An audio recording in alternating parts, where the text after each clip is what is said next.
With Tron ARES finally released to the world, fans of the stylistic sci-fi series like myself once again get to set foot into the cool world created by Steven Lisberger, updated for modern audiences. But can the stunning visuals and awesome soundtrack by the Nine Inch Nails be enough to save and revive this hit and miss franchise from obscurity? In this video we ask, is Tron actually worth saving, or has this series always been dogged from the beginning? And why, amidst all the talks about Tron and Tron Legacy, does nobody ever mention the best piece of the Tron puzzle to ever be presented? Tron Uprising. We'll get into that shortly, but before we do, hit me up with a like and subscribe to WN Movie Talk for more movie-based videos. I thank you in advance. Let's go. The original Tron came out in 1982, right in the heart of the early digital revolution, when computers were mysterious, kind of intimidating, and definitely not something people thought could be cinematic. But that's exactly what Tron tried to do, make the inside of a computer world feel like a living, breathing space. And it also sold itself on the craze of arcade games and early games consoles that swept the globe. Created by visionary animator Steven Lisberger, the film followed Kevin Flynn, played by a young, effortlessly cool Jeff Bridges, a software engineer who gets digitized into a computer system and forced to survive in a digital gladiator arena.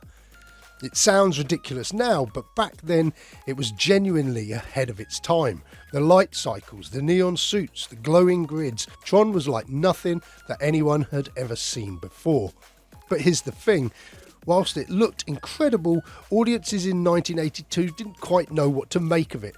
The film was a technical breakthrough, blending computer graphics and backlit animation, but story-wise it was kind of stiff. It had ideas about corporate control, digital identity and rebellion inside the machine, but the emotional pull wasn't quite there. The film was a slow-paced, challenging watch, and its weird love triangle friendship group always felt a little hard to swallow. But there was a cool villain in David Warner who played Dillinger, Sark and the Master Control program. But still, Tron deserves credit for being bold. It didn't play it safe. It was one of the first movies to take computer-generated imagery seriously, paving the way for everything from The Matrix to Avatar. The downside? Disney didn't really know how to market it. Critics were mixed and it didn't light up the box office. So for years, Tron was this weird cult relic, loved by tech heads and animators, but mostly forgotten by mainstream audiences.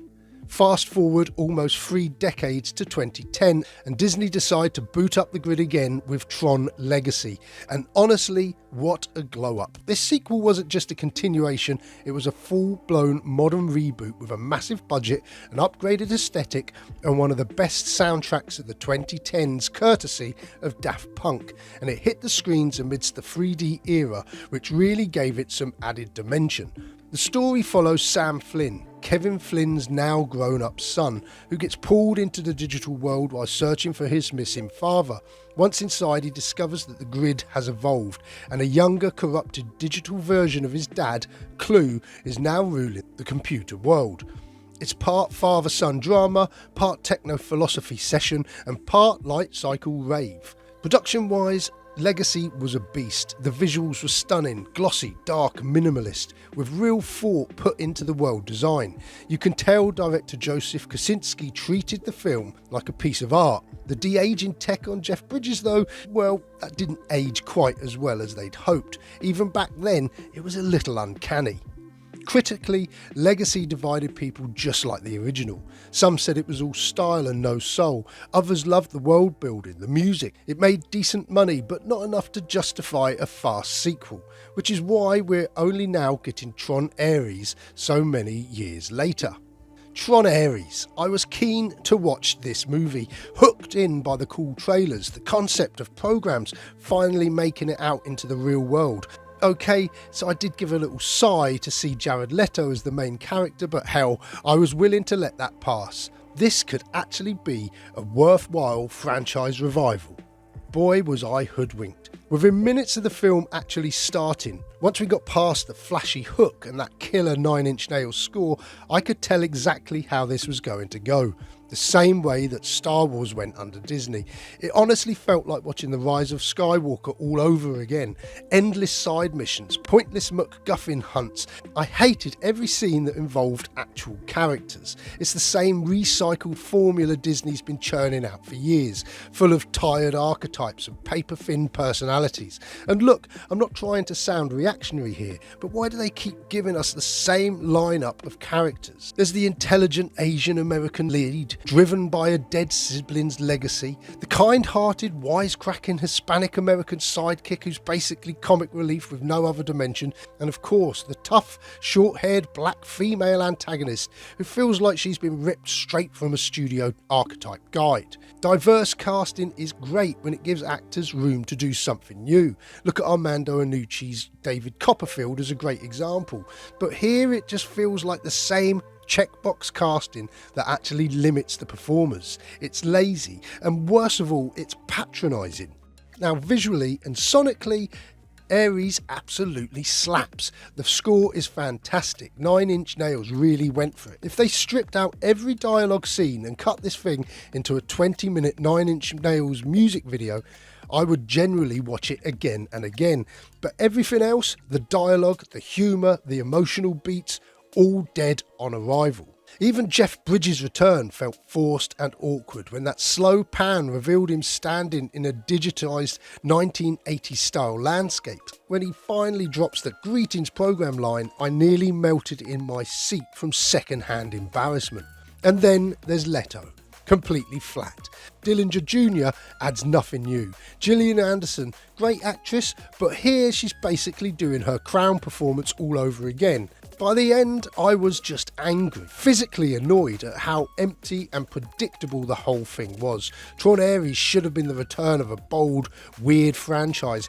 Instead, it's another overproduced, soulless Disney product wearing a Daft Punk helmet that it didn't deserve. Disney, I'm afraid to say, you still suck. But let's talk about the real gem of the Tron universe, the one that barely anyone ever talks about, Tron Uprising. This animated series came out quietly in 2012, and honestly, it's criminal how underappreciated it is.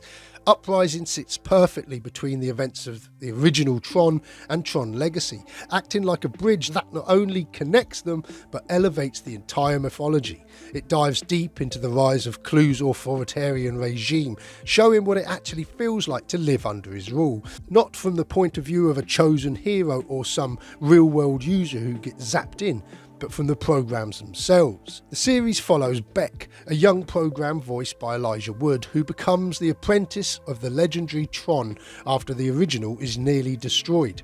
And right away the show hits you with something the movies never quite managed: real stakes and emotional growth. Beck isn't some cookie-cutter hero. He struggles, he fails, he questions Tron's ideology, and the line between rebellion and survival keeps getting blurrier.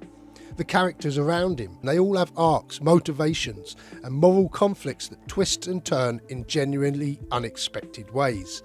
Even visually, Tron Uprising was next level. It took the aesthetic of Legacy, all of those neon blues and glassy surfaces, and reimagined them into something that felt alive and painterly.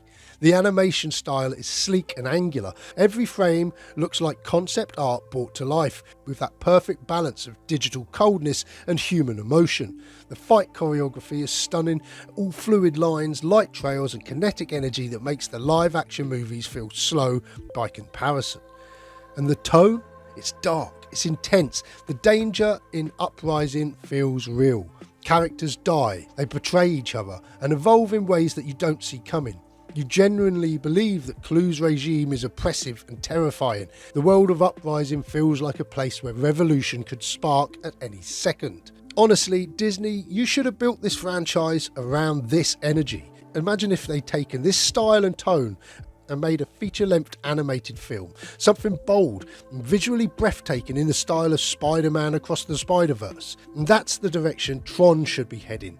The digital world deserves that kind of creative reinvention, not just another formulaic blockbuster. Because here's the truth, Uprising proves that Tron can be deep, emotional and visually groundbreaking all at once. Thanks for watching. Give us a like and subscribe, and I'll see you soon. Cheers.